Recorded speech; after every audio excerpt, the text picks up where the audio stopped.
denuncia frente a eso. ¿Pero qué es lo que denuncia Dora? Hace una denuncia que no es hacia el señor K, es hacia el padre. ¿Qué denuncia del padre? El padre la entrega a cambio de que el marido no diga nada de que él sale con su esposa. Exactamente. Lo que dice es, vos me entregás, ¿sí?, al señor K para entonces poder estar con la esposa de él y que él no diga nada. Que era efectivamente así, digamos, esto que denunciador era lo que estaba pasando. Es una situación de violencia esta, vamos a tratar cuando veamos la ley de volver a este caso y ver qué podemos clasificar como violencia en este caso, que lo que sucede a los 14 años es un abuso sexual infantil, por supuesto que no en los términos de la ley de Viena de hace 1000 años, pero sí en los términos de nuestras leyes actuales, y eso tiene que ver con nuestra práctica, ¿sí? Tiene que ver con nuestra práctica, nosotros conceptualizamos la violencia y la trabajamos también, es un aspecto del material que nosotros trabajaríamos hoy, que no dejaríamos de lado. Profe, Sí. ¿se escucha? Una consulta, porque Freud en un momento habla de trastorno del afecto, pero ¿no Sí. sería lo esperable si es un abuso infantil de que no le guste? Bueno, justamente iba a ir a eso, muy bien esto que nombrás. Estamos en la página 26, página de la 26 a la 28. Freud trata de hacer un análisis de esta escena del beso y tira una frase que después no va a sostener en la página 27, sumamente prejuiciosa y misógina, que les pido que no que tengan una posición crítica frente a esto, que es cuando Freud dice algo así como que, bueno, la paciente sintió en ese momento asco y rechazo. Yo llamaría histérico a cualquier persona que frente a una acción sexual o frente a una cuestión sexual sintiera asco y rechazo. Pero Romina dice, bueno, pero no es lo esperable que sienta asco y rechazo frente a un abuso. Bueno, sí, vamos a dejarlo esperable. En realidad no esperemos nada, digamos, de lo que puede sentir un paciente. Lo que siente ella es asco y rechazo. Eso no tiene nada que ver con la histeria. ¿Y por qué no tiene nada que ver con la histeria?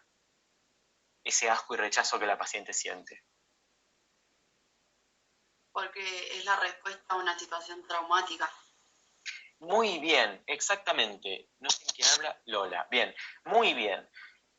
Las situaciones traumáticas, porque vieron que al principio de la teoría de Freud, los síntomas neuróticos son efecto de las situaciones traumáticas, ¿no? Ya en este momento no.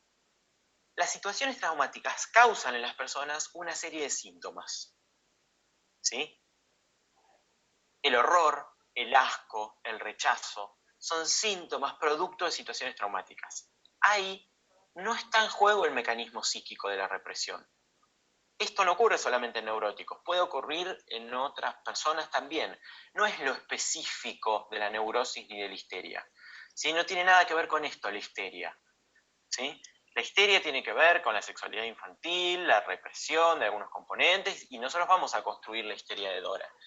Este horror a los hombres en tierno coloquio, como dice Freud, este asco, no son fenómenos que sean efecto de la histeria, es decir, efecto del mecanismo psíquico de la represión. Son fenómenos que derivan directamente de la situación traumática, sin participación del mecanismo psíquico. Estos son los fenómenos esperables en un caso de abuso, por ejemplo. Ahí sí podemos hablar de esperable, no tanto por el afecto, porque cada persona siente algo distinto, pero sí en una cuestión un poco más psicopatológica. Uno puede esperar esto después de un caso de abuso. Uno puede esperar esto después de un caso de violencia, es decir, de episodios que pueden constituirse como traumáticos para algunas personas. Tampoco vamos a generalizar, hay personas que no consideran que eso sea traumático para sí mismas, hay otras que sí, no importa. Uno puede esperar estos efectos, horror, asco, tiene algún episodio medio alucinatorio también, ¿sí? Son efectos esperables. Estos efectos esperables de este episodio de los 14 años no son fenómenos donde uno pueda ver la estructura de la represión o la estructura de la neurosis. ¿Sí? Es algo que se superpone o se junta, si quieren, pero no depende de la estructura. Lo que nosotros vamos a caracterizar como la histeria de Dora, lo que nosotros vamos a caracterizar como su represión, su vida frente a la sexualidad y todo eso, tiene que ver con la tos, tiene que ver con la disnea, no tiene que ver con estos síntomas. Profe, una pregunta. ¿Freud después revierte esto que dice o Lacan lo marca?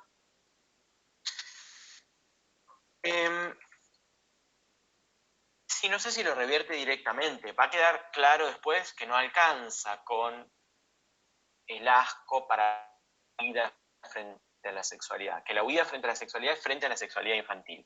Pensá que está en el momento de cambio de teoría Freud. ¿Sí? Entonces después no va a volver a sostener esto. No sé si hace una crítica sobre esto, sino que no lo va a sostener. ¿Sí? Y sí van a quedar esas neurosis que ustedes vieron en Más allá del principio de placer, que lo leyeron, espero, en teoría psicoanalítica, que son, ¿no?, las neurosis traumáticas. Las neurosis que derivan directamente de los traumas.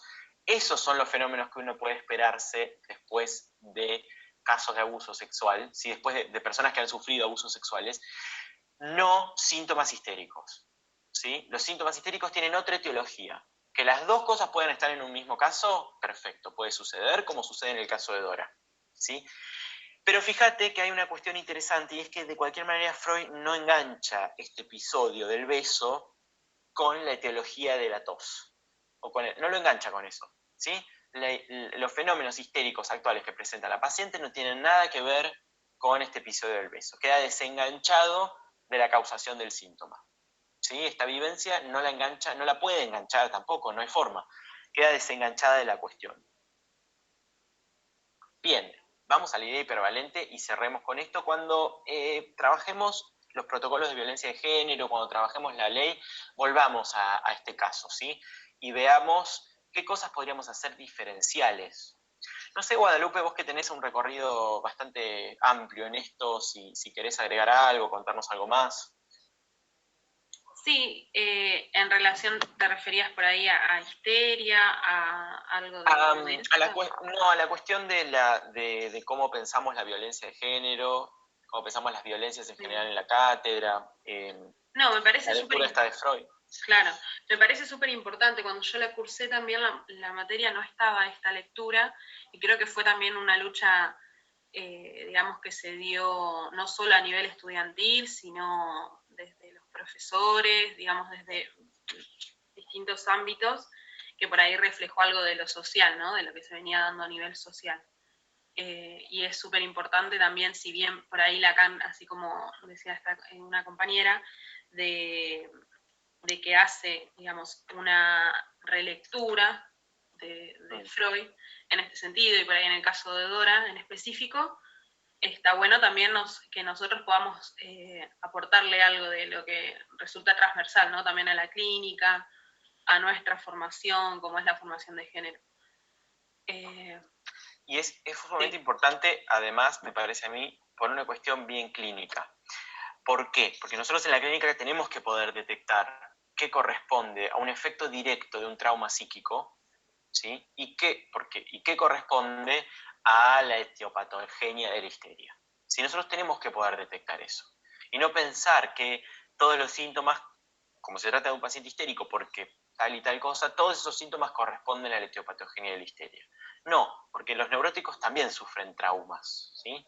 Sí, digamos, las personas neuróticas también sufren situaciones de violencia o traumas, y eso tiene efectos que nosotros tenemos que poder detectar. Porque además el tratamiento no va a ser el mismo, ¿sí? Yo ya de eso no les puedo hablar, lo verán en adultos, pero no es el mismo tratamiento, porque justamente en este caso no vamos a buscar nada reprimido, no hay nada reprimido acá. Hay una escena traumática y hay un montón de fenómenos que vienen después, compulsivos, muy dolorosos para la persona. No hay nada reprimido en ese punto. No podemos ir ahí a llenar las lagunas del recuerdo, hacer consciente lo inconsciente, ¿sí? No va por ese lado. El trabajo en todo caso es otro con ese tipo de pacientes o en ese momento. Hay pacientes que, bueno, hay momentos en los que hay que trabajar esto y hay momentos en los que hay otros síntomas que están en primer plano, síntomas simbólicos, ¿no? Sí. No, me ha pasado varias veces de tener pacientes que por ahí ingresaban por una cuestión de violencia. Me acuerdo por ahí al principio, ¿no? De mi práctica, si bien es relativamente bastante corta, que quizás uno a veces se perdía en eso, pero la parte de la violencia también estaba en relación a toda su vida. Y por ahí en ciertos momentos había que trabajar un poco más sobre de su situación de violencia, en otros había que trabajar en relación a las cosas que traía, que por ahí lo podríamos pensar, ¿no? Dentro de una estructura neurótica, pero está sumamente entramado. Entonces, bueno, a mí, por ejemplo, al principio me pasaba eso, que por ahí focalizaba más en una cosa y después, al momento de supervisar o de conversarlo, podía leer otras cosas también. Bien, sí, se trata de, digamos, poder captar que no todo lo que aparece en un neurótico como doloroso, como sufriente, tiene que ver con su neurosis.